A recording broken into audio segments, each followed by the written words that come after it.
Hey guys, welcome back to Fast Fix.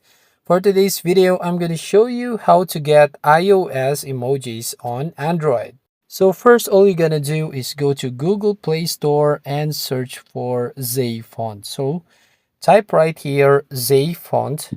So that's the application I would like you to download and install. Right here, as you can see, Zay Font 3, emoji, and font changer.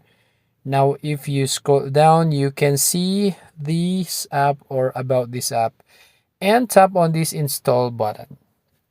Now, wait for a few seconds or minutes.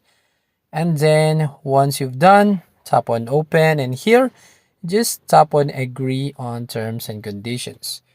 Now, right here, as you can see, the updated version of the Zay font.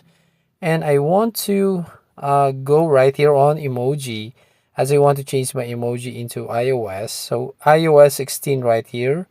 And then right here at the very bottom, you just tap this download and wait for a few seconds or minute after you download this application.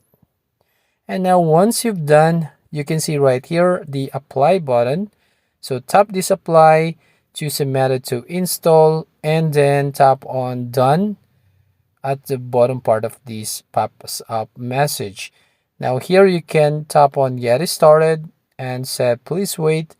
You can change also the font that you want right over here. So if you go to your keyboard or Gboard, you will see the emojis that change with using this Zay font 3. So that's it. If you find this helpful, don't forget to like and subscribe to this channel and hit the notification bell to notify you on the next video.